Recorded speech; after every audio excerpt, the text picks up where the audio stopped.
warrant to search this property. Step aside. Okay, then show me the warrant. We don't have to show you anything. We're executing a lawful search. Actually, under the Fourth Amendment, you're required to present the warrant before entry. Lady, you're interfering with a police investigation. That's a crime. And conducting a warrantless search is a constitutional violation. That's a law. He was trying to intimidate her into backing down through the threat of arrest. Jasmine didn't back down.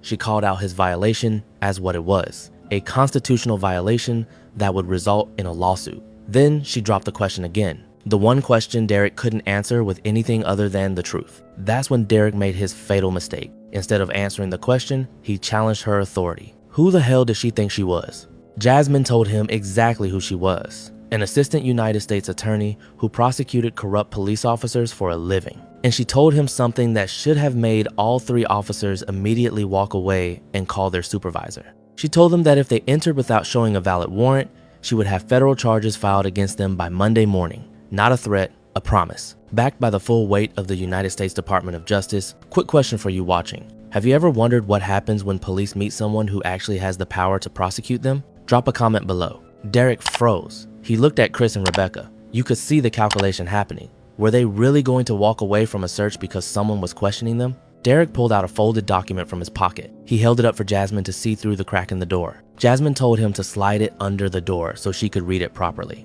Derek hesitated, then did. Jasmine picked up the document and read it carefully. Every single line. The whole time, the three officers stood in the hallway, waiting. It took her about 2 minutes. 2 minutes where she was analyzing every word, every date, every piece of probable cause listed in the warrant application. When she looked up, her expression had changed. She wasn't just asserting her rights anymore. She was seeing evidence of a crime. Jasmine opened the door fully. She stepped into the hallway holding the warrant, and she started asking questions that made Derek's face go pale. She asked who the confidential informant was, who had allegedly provided information about drug activity at this address. Derek said he couldn't reveal that. Jasmine said that was fine. She would subpoena the CI's identity in federal court, and they both knew what would happen when no CI existed. She asked about the alleged multiple controlled buys that the warrant claimed had occurred at this location. When were they? What dates? What times? What amounts? Derek said that information was in the case file. Jasmine said she wanted the case number so she could review the file.